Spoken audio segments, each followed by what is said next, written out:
Welcome to the Word Podcast. The Lord God has given us His Word. Let us learn it. Let us live it. Let us rejoice in it. Spread the Word.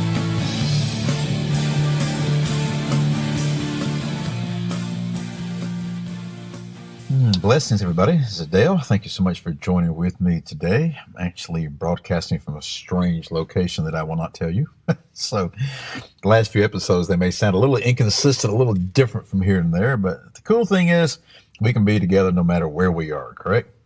So anyway, we're continuing on through the Gospel of John. And we're in the 11th chapter, and we've reached a point where Jesus has been told that the one who he loves, Lazarus, is sick.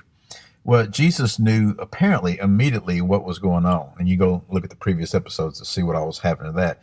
He finally told his disciples point blank in John chapter 11, verse 14.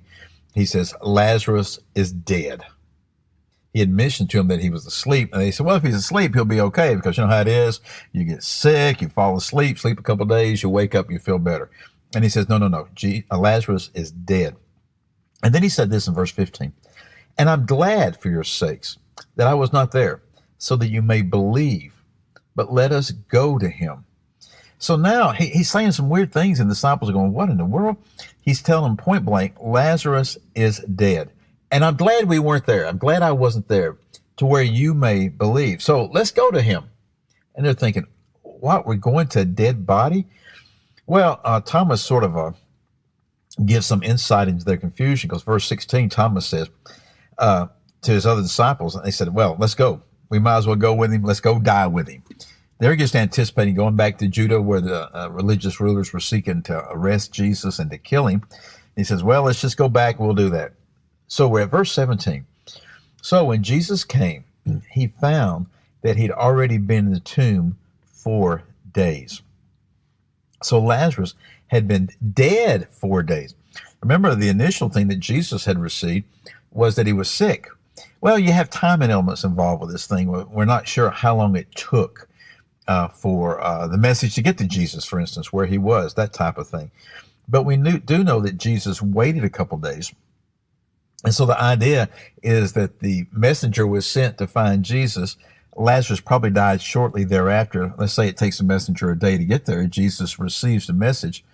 He stays 2 more days, and then he travels to see Lazarus.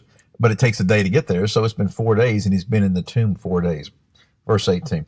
Now Bethany was near Jerusalem, about 2 miles off. So it's telling us where Mary and Martha and Lazarus lived. They're just a couple of miles away from Jerusalem. Well, why is it saying that? Well, verse 19 tells us. And many of the Jews had come to Martha and Mary to console them concerning their brother. So they were coming as a point of consolation. They were coming to do like we do when somebody dies within the family. And they were there with them. Verse 20. Martha, therefore, when she heard that Jesus was coming, went to meet him, but Mary stayed at the house. So Martha hears that Jesus is coming. She goes and meets Jesus. But then it tells us that Mary stayed in the house. It doesn't tell us that Mary heard that Jesus was coming. Okay, you may assume that from the verse right there, because they're sort of, the thoughts together in that one verse, in that one sentence. And you may assume that both of them heard, but it doesn't say that point blank. So I don't want to read too much into how they acted and reacted. A lot of times people do that, okay? But if we just take it, what it says, Martha, she heard that Jesus was coming, and she goes and meets him. Mary stayed in the house. Well, was it because Mary was too distraught? Well, we're going to see in a couple of verses that she was very distraught. Well, so was Martha. Okay? But one chose to go, the other one stayed. We don't know if Mary did hear that Jesus was coming or not. We simply don't know. Verse 21. Martha then said to Jesus, Lord, if you had been here, my brother would not have died. Now, that's interesting right there. Is this an accusation? And a lot of this has to do with tone and with body language, because what we're going to find out later on is that when Mary comes to Jesus, she says the same thing. Okay? Lord, if you had been here, my brother would not have died. And when you think of the tone and the body language, just listen to this. One of them could have said, Lord, if you had been here, my brother would not have died. This declarative sort of accusation type of thing. Where were you? Why were you not here?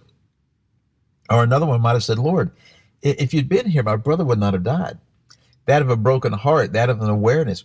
And, sometimes it's too easy to sit there because of what we know about Mary and Martha from previous encounters in other Gospels, that Mary was the one that sat at the feet of Jesus and listened to what he was saying. Martha was the one that was scurrying about the kitchen, getting everything ready. Not that she didn't want to hear what Jesus had to say. She did. Not that she didn't want to sit at the feet of Jesus. She did want to. But we know that she's the one that could be easily distracted by the cares and concerns of the world. And Jesus actually says something along that line to her, that Mary has chosen the greater things. You're too concerned, Martha, about what's going on, okay? So it's easy to sit here and think, well, maybe Martha was just accusing him. But, I don't want to jump that way. And here's why. Let me read verses 21 and 22 together. Martha then said to Jesus, Lord, if you had been here, my brother would not have died. Even now, I know that whatever you ask of God, God will give you. Now think about that right there for a moment. Is that not amazing? Is that not literally profound, what she was just saying? She says, if you'd been here, my brother would not have died. But I know that even now, and that even now I think is sort of important right there, even now, even though I know this, okay, even now, even though he's been in the tomb for 4 days, okay, and we're going to see some interesting things about what might have been going through her mind and the way she acted and reacted. Martha said the same things we would have, okay? She said, but even now, even though I know that, even though I know he's dead, I know that whatever you ask of God, God will give you. Well, was there a sense of expectation on her part that the Lord would ask of God to do something? Is there a sense of anticipation? Did she know that he could, if he would, do something? Well, Jesus gives us a little insight. Verse 23, Jesus says, your brother will rise again. Excuse me. In other words, he's acknowledging what she's saying. Okay, your brother will rise again. When Martha comes back in verse 24, it says to him, I know that he will rise again in the resurrection on the last day. Well, that's interesting, because we learn some things right here. How did Martha know that? Well, obviously, these are things that Jesus was teaching. Okay, these were things that he was revealing to her and showing, all the disciples knows about the resurrection and the last day. She says, I know that. I know that he will rise again in the resurrection on the last day. I'm not too sure that Martha wasn't given the Lord opportunity to do something. If she wasn't stepping out and saying, I know he's going to rise again on the last day, but in her mind she's thinking, what about today? Because remember what she said, even now I know that whatever you ask of God, God will give you. Tell you what, our time's up. We'll stop right here in the middle of the account and we'll pick it up again next time. Again, I'm Dale. Thank you so much for being with me. I'll see you then.